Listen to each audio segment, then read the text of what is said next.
back here. Um, I was reading this morning from Psalms 13.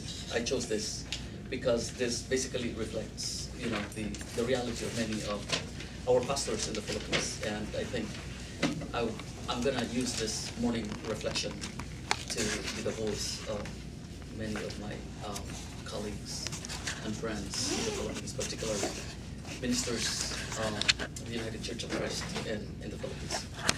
During my third week in the Philippines last December, I had the opportunity to conduct, there were actually more than 50 of them, mostly pastors and church leaders, including 2 conference ministers, 2 bishops, and just to provide them with a space by which they could just come together, and many of them, by the way, were victims and survivors of the super typhoon Yolanda. So hearing their stories of what life was like, when the typhoon really happened, many of them had to swim with their children, because the surge coming from the ocean was just too much. Many of them have lost loved ones and members of the family, and these are pastors, and yet, they lost properties and their household belongings. Many of their relatives are still missing. We're still missing by the time we had that debriefing. It was a 5-day trauma healing debriefing, and it was supposed to be a training of trainers on trauma healing, psychosocial trauma, but it's very difficult to train them when they themselves really experienced, the aftermath of Yolanda. And so we had to go back and forth, training and then debriefing and processing and then training, because they were also expected to, debrief many of their parishioners back in their respective communities and villages. But that was from December 16 until December 21st. But prior to that, I was already facilitating 2 trauma healing, so this reflection is also partly a report. Since you commissioned me, before I went to the Philippines last December, so I think I'm back with my report and my reflection as well. December 9 to 11, I had the opportunity to facilitate a trauma healing and reconciliation training with the Office of the Presidential Advisor on the Peace Process. So that was a top level kind of training using the framework of the government in disarmament,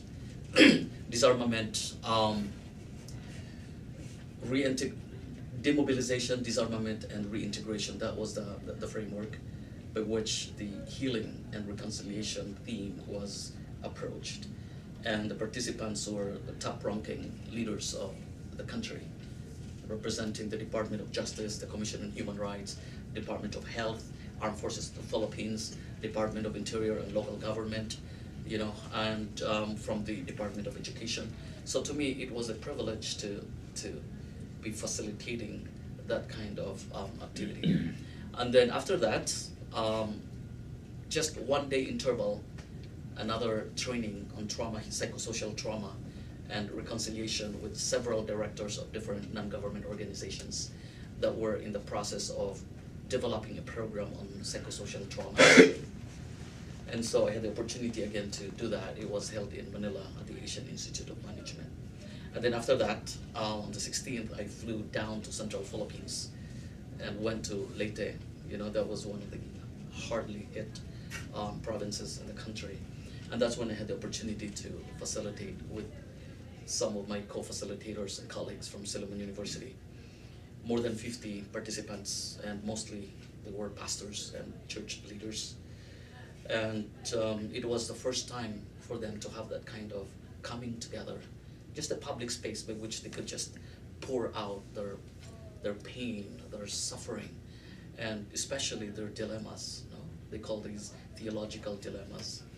While they were surviving and they were still trying to make sense of what happened to them, there's also that pressure that you are our pastor, and so we expect you to be providing us with all these ideas and advice, that 2 of the conference ministers even had to lock themselves up inside the room, had to hide, just to have some time to themselves, personal time.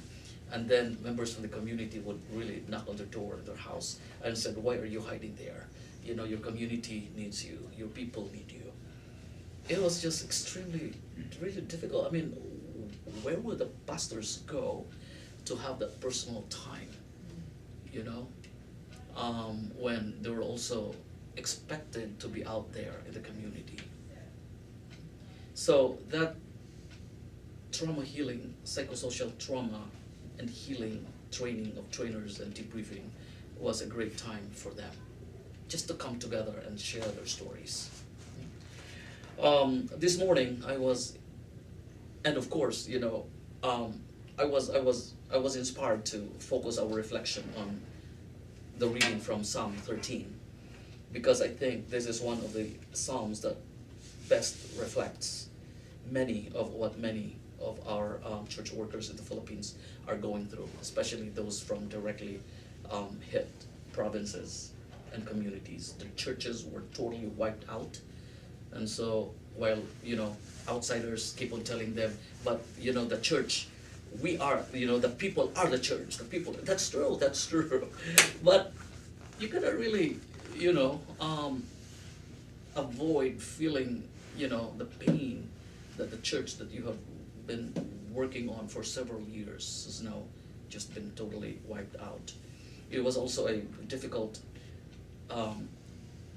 experience for many pastors who are now about to leave their assigned communities, because their term has already, you know, is expiring, and many of them felt extremely painful.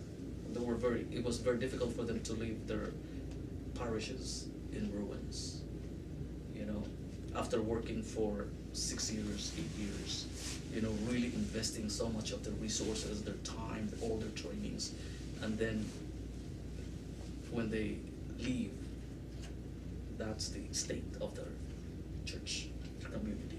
It's very, very difficult. So our reading from Psalm 13 truly reflects, no, the psalmist in deep pain, in anguish. You know, how long, O Lord, will you forget me forever? How long will you hide your face from me?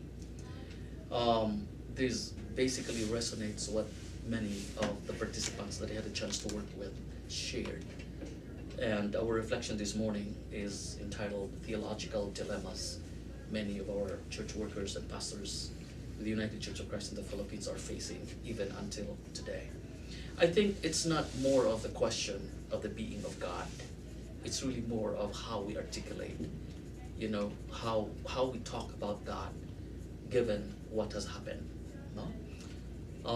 I think I would like to make it clear that I think their struggles, and they've said this, really have nothing to do with the being of God. It is more of how they look at God, how they approach God, how they perceive God, you know, in light of what has happened. And this is where the dilemma is.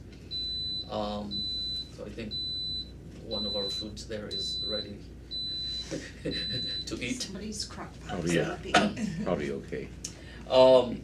And then on verse 2 of Psalm 13, it also says, how long must I bear pain in my soul and have sorrow in my heart all day long?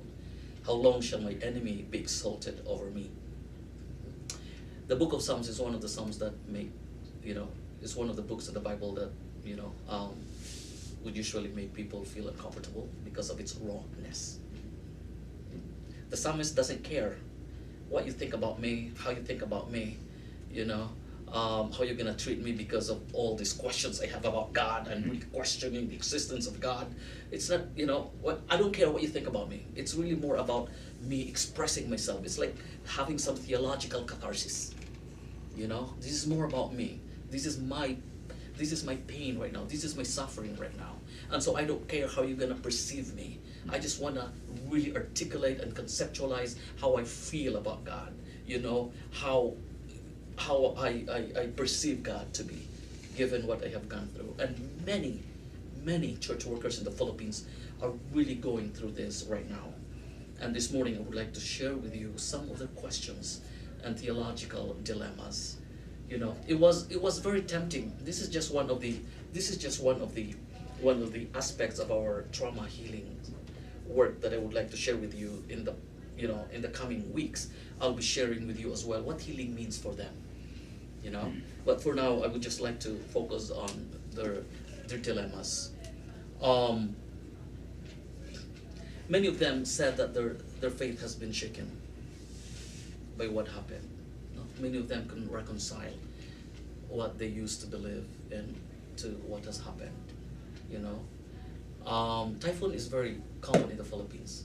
Every year, the country usually gets 20 to 30 typhoons. But what's different right now is that these typhoons are getting stronger and more catastrophic. But then prior to that typhoon, there was also a 7.2 magnitude earthquake that happened in the same part of the country, the central Philippines. So it really became a theological problem for many whose faith plays a significant role in their lives, in their relationships, in their work, in their existence. It was very tempting to answer these questions that they were raising. Very, very tempting. But I had to be mindful that once you respond to one of the questions, you will start setting aside the people. It was very tempting, because for many of those who survive, a traumatic event like that super typhoon Yolanda, what they're concerned about is just to express and let go of these questions. They don't really need answers. They already have so many things going on in their mind, and the least that they are expecting is a response from someone who's never even experienced the intensity of what they have gone through. Who am I to be telling them this is how you should do it? Right? It's really a disservice. It's really a disservice and a form of disrespect, had I responded to these questions. And so I also had to remind my co-facilitators that whenever you facilitate a trauma healing, especially in this kind of context or situation, please do not be tempted to answer and address their questions. Because by the time you do it, your answer will lead to another set of questions. And then it becomes a discourse, a cognitive, a mental exercise, and then in the process you are slowly setting aside, the people who are the focus of our work. Okay, so let me share with you, and maybe you might want to respond to, what do you think about these questions that our pastors, were asking, and they don't have answers to these questions. Part of their dilemma is, the reading in the Gospel of Matthew that says, "Come to me, all of you who are heavy laden, and I'll give you rest." Because many of them said deep inside they are now really kind of questioning that as well. So how can you kind of extend that to your people when you yourself, are going through some personal struggle, with some of these very passages that are in the Bible. And these are pastors. These are pastors saying. It was very difficult for them. Some of them said just for the sake of providing solace and comfort to their own people, but they knew that deep inside, they really need to resolve some of their personal issues based on what happened. Okay? So let me share with you some of the theological dilemmas that our pastors in the Philippines are facing. The first question is, what will be my driving force to continue living? Can you imagine a pastor, reaching this point in his or her life? What will be my driving force to continue living? It's kind of dangerous, no? To have a pastor who raises this kind of question. What can you tell your people then when you yourself, are having this kind of question? If indeed there is a purpose for what has happened to us, then what then is God's purpose? What will be the effects of this in the lives of our children and young people? Why does God allow this to happen? These are victim questions. Will this happen again? If so, when? Why did this happen? Will the joy to serve God return? The joy. will my joy in serving God return? So it is very clear, no, that it's really affected the joy to serve God, the passion, you know. To whom shall we go?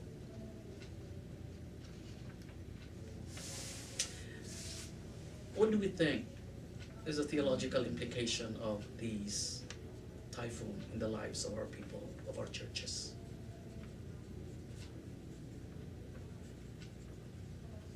Why is God sending us this catastrophe? So now there's kind of a blaming there, you know, especially for those who believe in the theocracy, that everything is under God, everything, you know, revolves around God. And so super typhoon is also perceived as maybe this is also part of God's will, that kind of thing. You know? God, are you still in heaven? Can we ever recover from the disaster, the effects of disaster? Is God punishing us? God, where are you now? Just imagine again the context, no? These are pastors asking these questions. What is my sin, God? Why did you let this happen?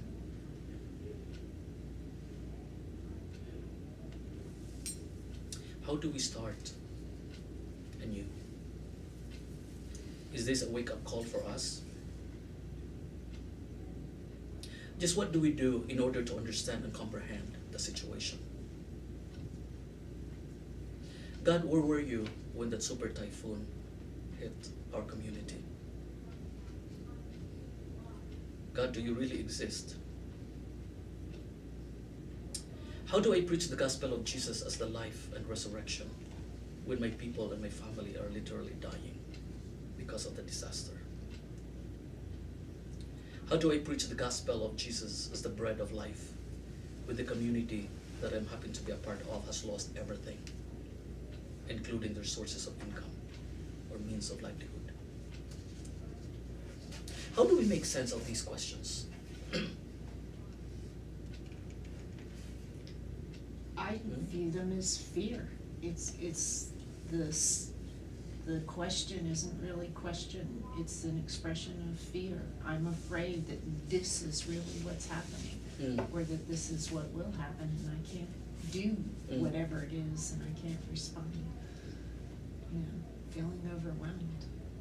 I mean, that's what I hear. Every question to Right. me that's what I heard from all those questions, was an underlying fear. Underlying fear and also a sense of vulnerability, no? Yeah, On their part. of course. I mean, how could they not feel that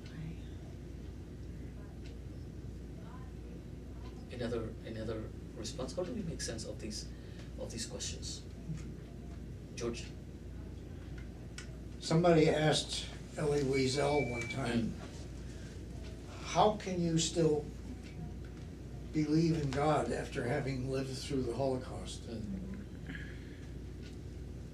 And he said, well, I thought a lot about it, and I decided that as best I could figure out, I had three options. I could decide that there is no God, but that wasn't a satisfying position to be in. That didn't seem to work too well for me. I could decide to believe that God controls what happens in the world in all of the physical aspects. God intervenes. And so he made this happen for a reason. It must be something we did, something that we're being punished for. But I couldn't make any sense out of that either. The third option that was left to me was to say it's a mystery.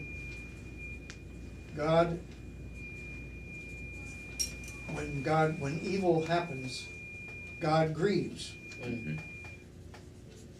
But God does not intervene.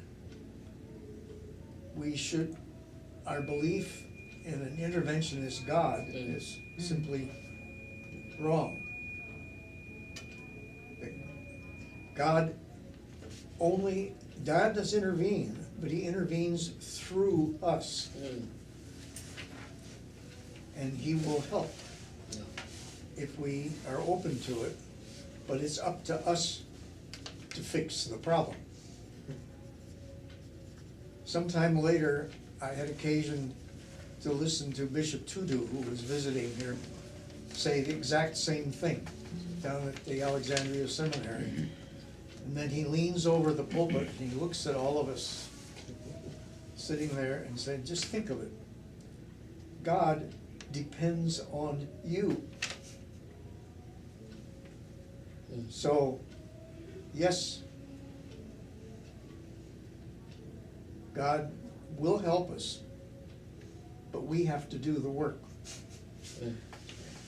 And whichever one of those three choices you decide works for you, it's still a mystery. There's still an unanswered question.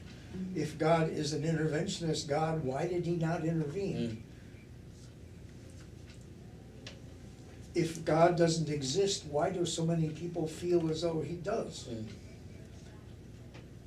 If God only intervenes through us, why is God limiting himself that way? No matter which position you take, there's a mystery.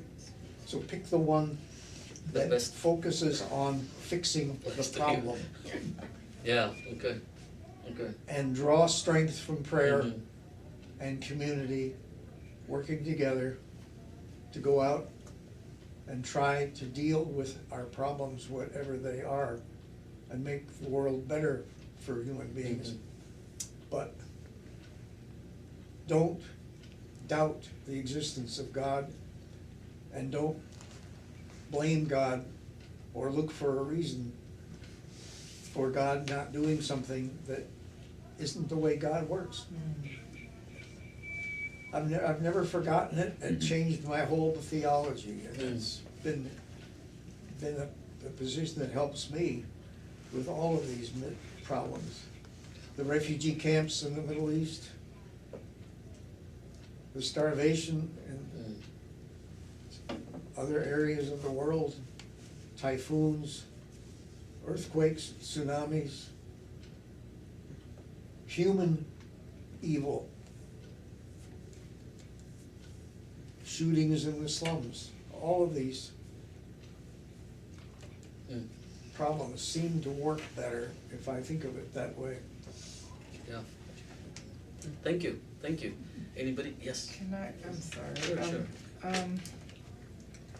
This is just my opinion personally. I just believe that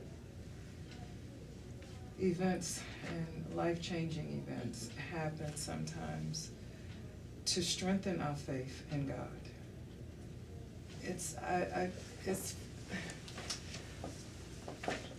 We do have to do the work. We have to put it in. And definitely look to him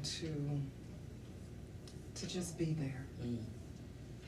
I'm so saddened by what you're saying. I mean, I'm just grieving at this point.